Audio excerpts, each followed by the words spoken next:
বিসমিল্লাহির রহমানির রহিম। Hello viewers, আসসালামু আলাইকুম। আশা করি সবাই ভালো আছেন। বাংলা ক্লাসে আপনাকে স্বাগত জানাচ্ছি। আমি মোহাম্মদ রাশিদুজ্জামান। প্রতিনিয়ত আমি প্রাইমারি শিক্ষক নিয়োগ পরীক্ষার বিভিন্ন প্রশ্ন সমাধান দিয়ে থাকছি। আজকে তো একটি বিষয় নিয়ে আলোচনা করব। 2014 সালে প্রাইমারি শিক্ষক নিয়োগ পরীক্ষায় যে প্রশ্নগুলো এসেছিল সেটা ব্যাখ্যা সহ আমি বিশ্লেষণ করব। আসুন আমার ক্লাসে সবাইকে স্বাগতম। শিক্ষার্থী বন্ধুরা, আশা করি সবাই ভালো করে প্রস্তুতি নিচ্ছেন। বাংলা বিষয় নির্ভুল এবং ব্যাখ্যামূলক আমি সমাধান দেব। আশা করি উপকৃত হবেন এবং ধারাবাহিকভাবে আমি যে বিষয়গুলো থেকে প্রশ্ন আসে সেটার উপর টিউটোরিয়াল বানাবো। আশা করি সবাই দেখবেন। আমার ক্লাসে যারা নতুন তারা দয়া করে সাবস্ক্রাইব করবেন, লাইক কমেন্টস শেয়ার করে আমার সাথে যুক্ত থাকবেন। তাহলে চলুন 2014 সালের কোনো একটা অঞ্চলে যে প্রশ্ন এসেছিল সেই প্রশ্নগুলো আমি বাংলা প্রশ্নগুলো সমাধান দেব। তাহলে দেখুন আমরা কি কি প্রশ্ন সেখানে পেয়েছিলাম, এক এক করে আমি সমাধান দেওয়ার চেষ্টা করছি। এক নম্বরে ছিল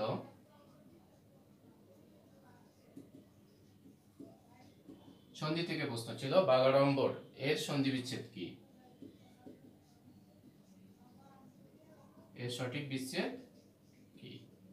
ঠিক আছে শিক্ষার্থী বন্ধুরা, খেয়াল রাখতে হবে এটা একটা ব্যঞ্জন সন্ধি। কেন ব্যঞ্জন সন্ধিতে দেখেন আমরা বাগ ধারা গ দিয়ে লিখি, কিন্তু যখন ভাঙতে যায় তখন বাক যোগ ধারা আমরা এরকম লিখি।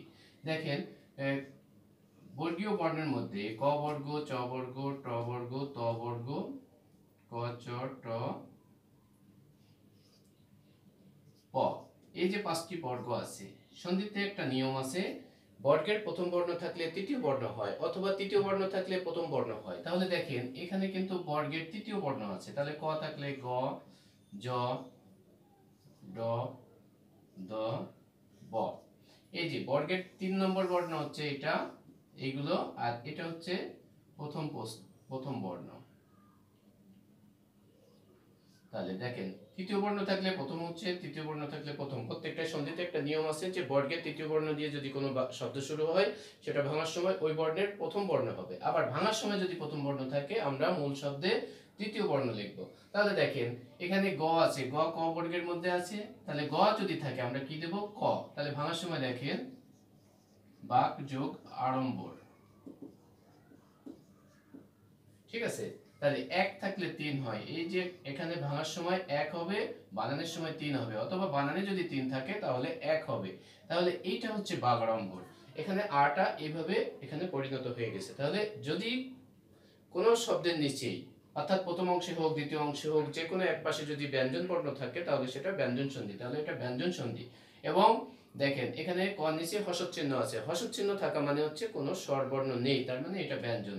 আর ওই পাশে ব্যঞ্জন থাকুক অথবা স্বর থাকুক কোনো সমস্যা নেই, এটা ব্যঞ্জন সন্ধি। কিন্তু পরীক্ষায় এসেছে বাগাড়ম্বরের সন্ধি বিচ্ছেদটা আসছে। ঠিক আছে, তাহলে বাগ যোগ আড়ম্বর, এটা হচ্ছে প্রথম প্রশ্ন ছিল 2014 সালে প্রাথমিক শিক্ষক নিয়োগ পরীক্ষায়। ঠিক আছে, তারপরে দেখেন সন্ধি থেকে 2 নম্বর প্রশ্ন ছিল,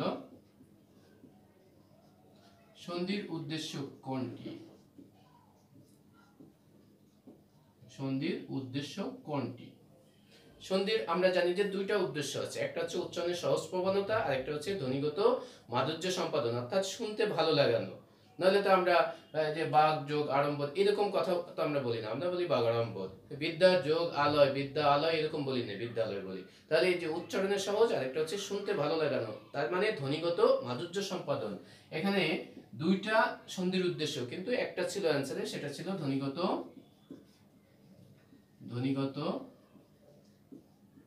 মাধুর্য সম্পাদন। তাহলে এইটা ছিল প্রশ্নের উত্তরে। আরেকটা আছে উচ্চারণের সহজ প্রবণতা,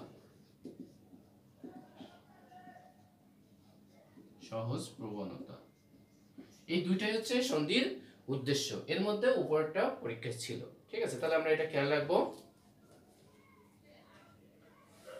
3 নম্বর প্রশ্ন দেখেন, বাংলা ভাষায় রচিত প্রথম নাটক কোনটি? দেখেন বাংলা ভাষা ও সাহিত্যে প্রথম নাটক লেখা হয়েছে, বাঙালিরা লিখেছে 1852 সালে। প্রথম নাটক লেখা হয়েছে, একই সালে দুইটা নাটক লেখা হয়েছে। এখন দুইটা পরীক্ষায় দেয়নি, একটি মাত্র দিয়েছে, সেটা ছিল বজ্রার্জুন। উত্তর ছিল বজ্রার্জুন। এটা লেখক হচ্ছে তারাচরণ শিকদার। কত সালে? 1852 সালে। ঠিক আছে, এই সালে এটা পরীক্ষায় ছিল, শুধু এটা ছিল, লেখকের নাম ছিল না, নাট্যকারের নাম ছিল না। পরীক্ষায় আসছে বাংলা ভাষায় রচিত প্রথম নাটক কোনটি? ভদ্রার্জুন হচ্ছে অ্যান্সার। ঠিক আছে, এটা মহাভারতের দুইটা চরিত্র নিয়ে, সুভদ্রা আর অর্জুন, এর উপরে ভদ্রার্জুন এই তারাচরণ সিদ্ধ 1852 সালে এই নাটকটা লিখেছেন।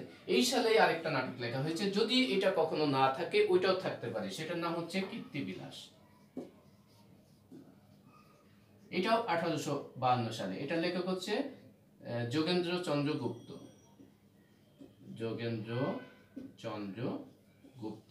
তাহলে এই দুইটা নাটক হচ্ছে বাংলা সাহিত্যে প্রথম লেখা হয়েছে এবং দুইটাই 1852 সালে। যেহেতু পরীক্ষায় এটা আসছে, তাহলে আমরা এটা অ্যান্সার করব। আর এটা ছিল না, যদি কখনো এটা না থাকে তখন এটা কিন্তু থাকতে পারে। ঠিক আছে, এটা খেয়াল রাখতে হবে।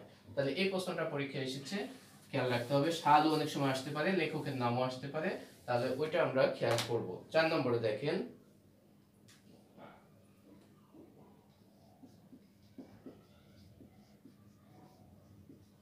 ঐতিহাসিক নাটক কোনটি? শিক্ষার্থী বন্ধুরা, আমি বিভিন্ন কবি সাহিত্যিকদের তাদের শ্রেষ্ঠ রচনা, নাটক, উপন্যাস, ছোটগল্প, প্রবন্ধ, কাব্য এগুলোর উপর টিউটোরিয়াল বানাবো, আপনারা সেটাও খেয়াল করবেন। তাহলে দেখেন, ঐতিহাসিক নাটক, যেখানে 4টা নাটকের উল্লেখ ছিল, তার মধ্যে এই নাটকটা ছিল ঐতিহাসিক। যেমন ছিল কি, নূরজাহান। নূরজাহান নাটক। ঠিক আছে, এই নাটকটা কে লিখছে? ডিএল রায়। ডিএল রায়ের পূর্ণ মিনিং কি? দ্বিজেন্দ্রলাল রায়। ঠিক আছে, উনাকে ডিএল রায় বলা হয়। উনি ঐতিহাসিক বিভিন্ন নাটকগুলো লিখেছেন, নূরজাহান, শাহজাহান, মেবার পতন, প্রতাপ সিংহ। তাহলে এই নাটকগুলো কিন্তু উনি লিখেছেন। উনার শাহজাহান নাটকের মধ্যে একটি বিখ্যাত গান আছে, ধনধান্য পুষ্পভরা আমাদের এই বসুন্ধরা, এটা নিয়ে একটা কবিতাও ছিল। ঠিক আছে, ওই নাটকের মধ্যে এই গানটা রয়েছে। তাহলে নূরজাহান একটি ঐতিহাসিক চরিত্র, সেই নূরজাহানের উপর ডিএল রায় এই নাটকটা লিখে। 5 নম্বর, সব ঝিনুকে মুক্তা হয় না। এর নিচে দাগ ছিল, বলা হয়েছে কারক ও বিভক্তি কি?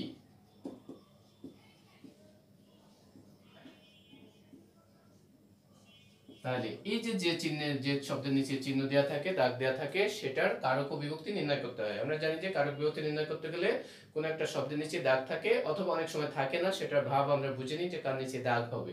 ঠিক আছে, যেহেতু এখানে দাগ আছে, সব ঝিনুকে মুক্তা হয় না। দেখেন, কারক যে 6 প্রকার, আমি প্রত্যেকটা আলাদা আলাদা আবার টিউটোরিয়াল করব।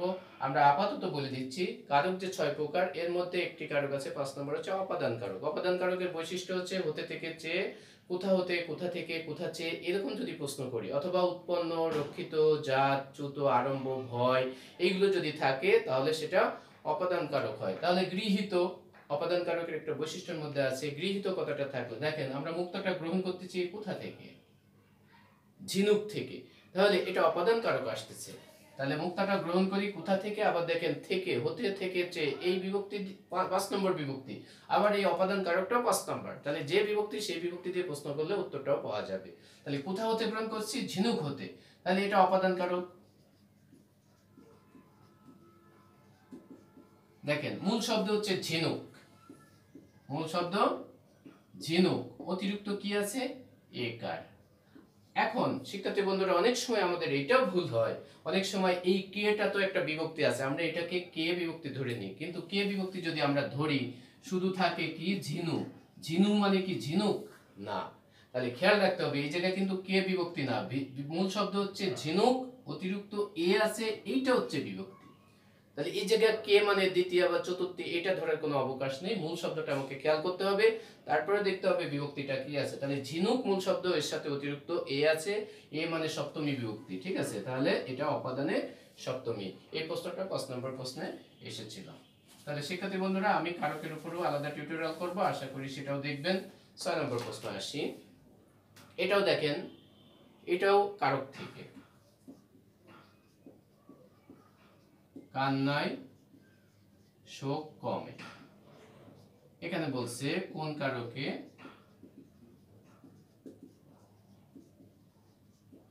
কোন বিভক্তি। এই যে দাগ দেওয়া আছে, কান্নায় শোক কমে। একজন কান্না করতেছে, সে দুঃখ পেয়েছে, শোক আসছে, তাহলে দেখেন এই যে শোক কমে যাচ্ছে, এটা কিন্তু আমি তাকে দেখে বুঝতেছি, অনুভব করছি। এই অনুভবের যে বিষয়গুলো আছে, ভাব যেটা, এখন মনে করেন আমি লাইট দিছি, আলো হয়েছে, এখন লাইটটা যদি অফ করে দিই তাহলে কালো হবে, অর্থাৎ অন্ধকার হবে, তাহলে এটা ভাব আমি বুঝতেছি। আবার যদি অন্ধকার আছে, আমি লাইট দিই বা সূর্য উঠতেছে, তাহলে অন্ধকার দূর চলে যাচ্ছে, এটা হচ্ছে ভাব, চোখে দেখা, অন্তরে অনুভব করা।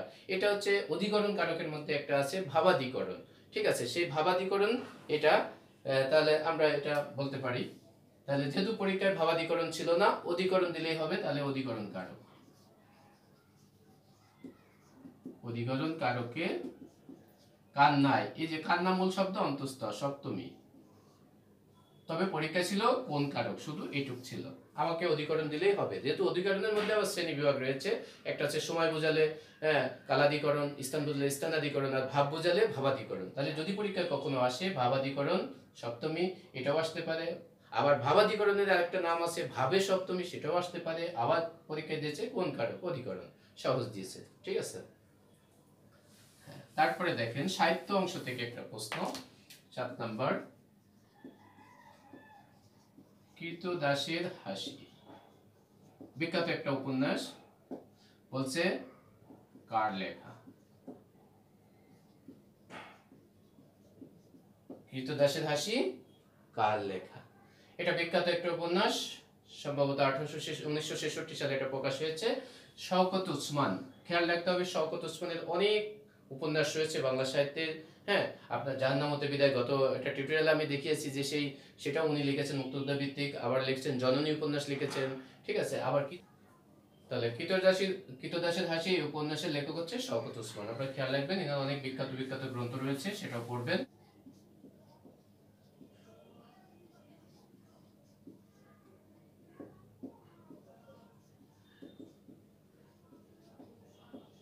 দেখেন, অপরাজিত কার লেখা, এটাও একটা উপন্যাস, বিখ্যাত উপন্যাস, এবং সে বাংলা সাহিত্যে অনেক নামকরা একজন ঔপন্যাসিক। তার একটা উপন্যাস আমরা জানি যে পথের পাঁচালী লিখে সত্যজিৎ রায় সিনেমা তৈরি করে যে অস্কার পুরস্কার লাভ করেছিলেন, সেই পথের পাঁচালীর লেখক হচ্ছে বিভূতিভূষণ বন্দ্যোপাধ্যায়। তার আরেকটি উপন্যাস হচ্ছে অপরাজিত। হ্যাঁ, আরণ্যক, এগুলো তার বিখ্যাত বিখ্যাত উপন্যাস। তাহলে এটা হচ্ছে বিভূতিভূষণ বন্দ্যোপাধ্যায়।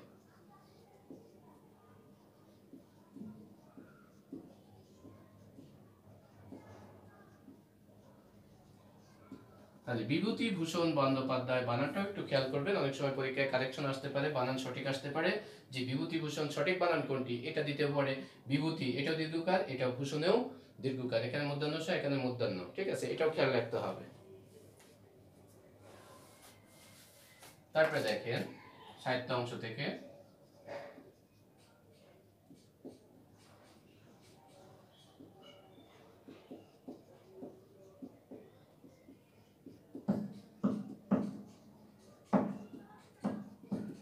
কবর কবিতার চরণ সংখ্যা কত? আমাদের সময় আমরা কলেজে কবিতাটা পড়েছি, অনেকেই পড়েছেন। জসিমউদ্দিন যখন ভার্সিটি পড়ুয়া, তখন তার ছাত্র অবস্থায় এই কবিতাটা পাঠ্যপুস্তকে অন্তর্ভুক্ত করা হয়েছে। ঠিক আছে, কবর কবিতা বিখ্যাত একটা কবিতা, শোকগীতি, একটা ইলিজি, অর্থাৎ দুঃখ নিয়ে একটা বাংলা সাহিত্যে একটা অন্যতম একটা কবিতা। সেই কবিতার চরণ সংখ্যা বলছে, তাহলে এরকম চালাকি প্রশ্ন হতে পারে, আপনারা সেটাও খেয়াল রাখবেন। এই কবিতার চরণ সংখ্যা 118টি।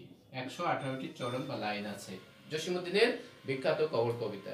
খেয়াল রাখবেন, জসিমউদ্দিনের কাব্য, কবিতা, নাটক, এখান থেকেও পরীক্ষায় প্রশ্ন আসতে পারে। ঠিক আছে,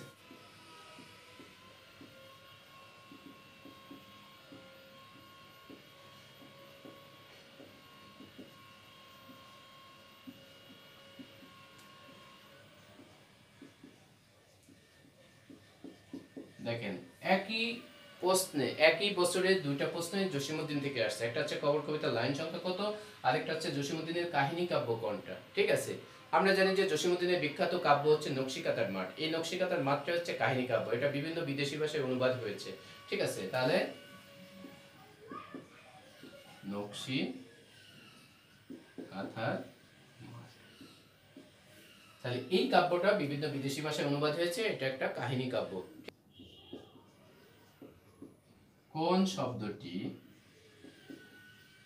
তৎপুরুষ সমাস?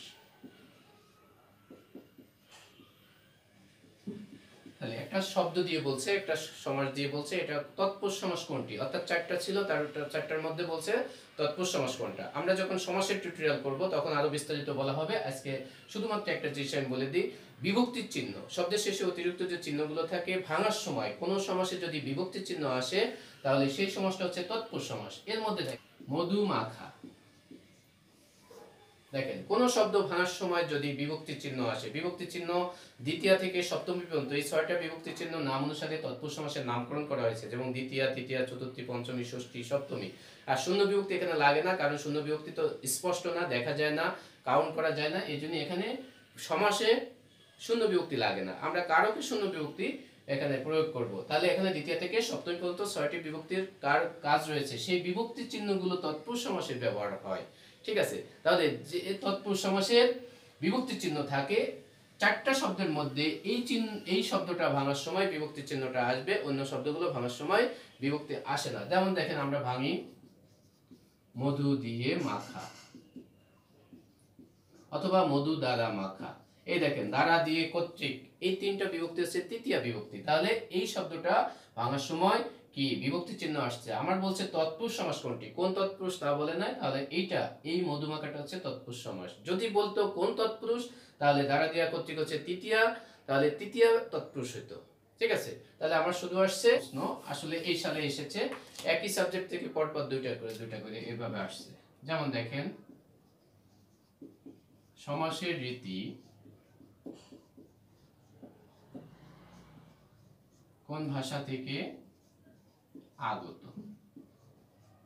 ঠিক আছে, রীতি মানে হচ্ছে কি নিয়ম। তাহলে আমরা যে সমাসের নিয়মটা পড়বো এই নিয়মটা কোন ভাষা থেকে আসছে। আমি গত একটা টিউটোরিয়ালে বলছি যে বাংলা ভাষায় যত ব্যাকরণিক আইটেম রয়েছে বেশিরভাগই তৎসম বা সংস্কৃত ভাষার নিয়মগুলো, যেমন সন্ধিতে, সমাসে, কারকে, প্রত্যয়ে সবগুলোই সংস্কৃত ভাষার নিয়ম। বাংলা ভাষার শব্দই কম এবং নিয়ম ভান্ডারও কম। তাহলে আমাদের বেশিরভাগ নিয়মগুলো আসছে সংস্কৃত বা তৎসম ভাষা থেকে। তাহলে এটা কোন ভাষা থেকে আসছে? সংস্কৃত ভাষা থেকে। তাহলে দেখেন পরপর প্রত্যেকটা বিষয় থেকে প্রায় দুইটা করে প্রশ্ন আসছে। সমাসের দুইটা আসলো, একটা হচ্ছে তৎপুরুষ সমাস, আরেকটা হচ্ছে সমাসের রীতি বা নিয়মটা সংস্কৃত ভাষা থেকে আগত। এটাও খেয়াল রাখবেন।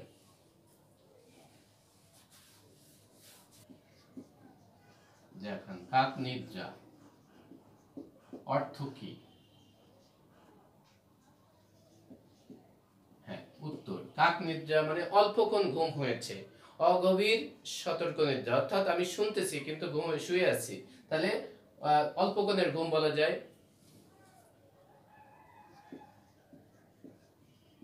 অগভীর সতর্ক নিদ্রা বা সতর্ক ঘুম।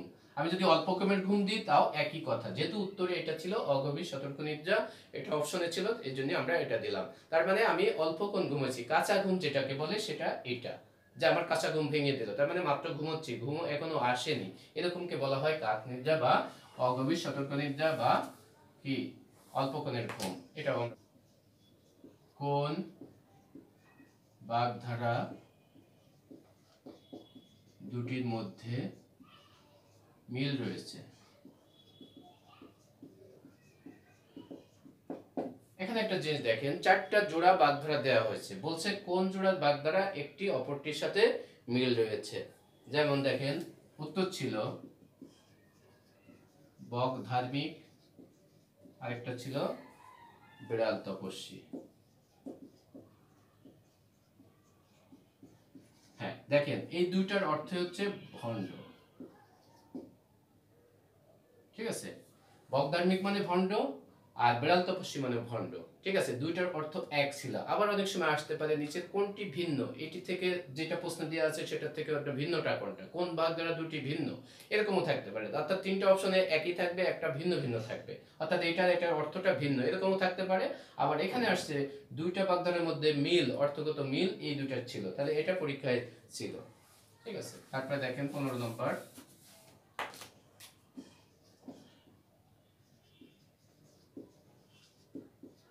ঝাঁকের কই, এটা বাগধারা থেকে। বাগধারার অর্থ কি?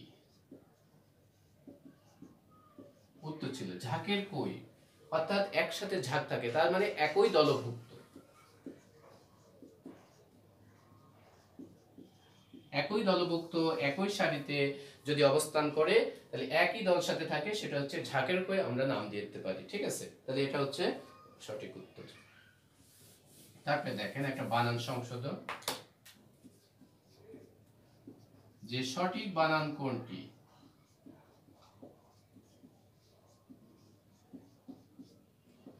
আমার বানানের উপর টিউটোরিয়াল আছে, বিভিন্ন বর্ণ দিয়ে কোন কোন বর্ণের বানানগুলো ইম্পর্টেন্ট, আমি আবার বানানের উপরে ক্লাস নেব, টিউটোরিয়াল বানাবো, অর্থাৎ নত্য সত্য বিধান সহ অন্যান্য বানানগুলো সেখানেও আমরা পাবেন।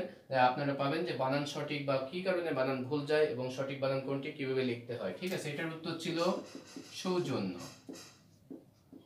আমরা অনেক সময় দেখি সৌজন্যতা, সৌজন্য নয় নয় দিতে পারি, তাহলে এটা দিলে ভুল হবে, সৌজন্য তয়াকার দি, হ্যাঁ এরকম দিলেও আমাদের ভুল যাবে, তাহলে সঠিক উত্তর এটা ছিল সৌজন্য। ঠিক আছে, সৌজন্য বোধ। 16 দেখেন বানান থেকে শুদ্ধ বানান গুচ্ছ কোনটি। এখানে যে জিনিসটা ছিল এক এক গুচ্ছে, অর্থাৎ এক এক নম্বরে ক নম্বর, খ নম্বর, গ নম্বর, ঘ নম্বর, প্রত্যেকটা নম্বরে 3টা করে বানান দিচ্ছে, তাহলে গুচ্ছ হয়ে গেছে একসাথে, তাহলে 3টা বানানই সঠিক। তবে এখানে একটা জিনিস বলে রাখি, এই প্রশ্নটা একটু ভুল ছিল, এখানে একটা গুচ্ছের 2টা বানান সঠিক ছিল, একটা ভুল ছিল, তা আমি সেটাও দেখাবো এখন। দেখেন একটা ছিল যশোলাভ, একটা ছিল সদ্যজাত, সবগুলো সন্ধি গঠিত শব্দ, আরেকটা ছিল সংবর্ধনা।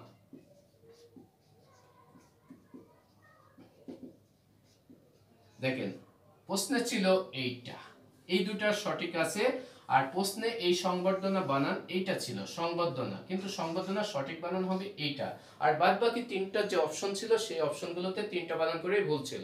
ঠিক আছে, এখানে 2টা সঠিক ছিল আর এইটা এই বানান ছিল, কিন্তু হবে হচ্ছে সংবর্ধনা বানান, এটা হবে, কিন্তু উত্তরে বা প্রশ্নে এটা ছিল, তারপরে এটা অ্যানসার হয়তো দেওয়া যায়। যদি সঠিক প্রশ্ন সঠিক উত্তর না থাকে আপনারা যে কোনো একটা দেবেন, তাহলে নাম্বার পেতে পারেন। ঠিক আছে,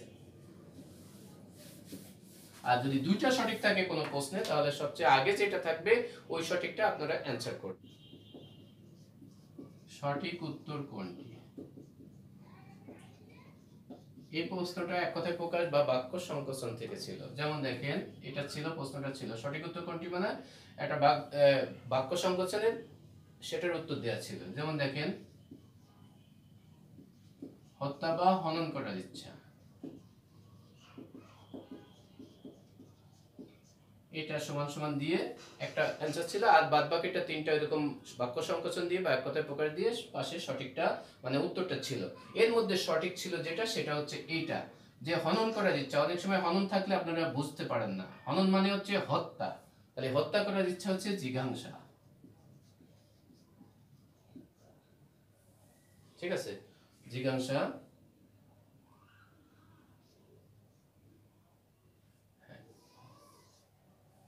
তাহলে হত্যা করার ইচ্ছা বা হনন করার ইচ্ছা হচ্ছে জিজ্ঞাসা, এটা হচ্ছে এই বাক্য সংকোচন বা এক কথায় প্রকাশের সঠিক উত্তর।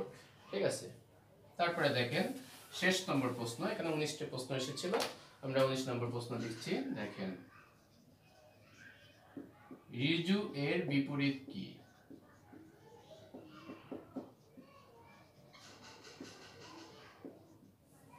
আগে জানতে হবে ঋজু শব্দের অর্থ কি। ঋজু মানে হচ্ছে সহজ সরল। ঠিক আছে, এটা যদি অর্থ হয় সহজ বা সরল, তাহলে এই সহজ বা সরলের বিপরীত বলছে বাঁকা। এখন বঙ্কিম মানে বাঁকা, দেখেন যেহেতু বাঁকা শব্দটা ছিল না, ছিল কি বঙ্কিম, তাহলে বঙ্কিম মানে হচ্ছে বাঁকা, আর বঙ্কিমচন্দ্র হচ্ছে বাঁকা চাঁদ। আমরা বঙ্কিমচন্দ্র চট্টোপাধ্যায়ের নামের অর্থ পেয়ে গেলাম, বঙ্কিম মানে হচ্ছে বাঁকা।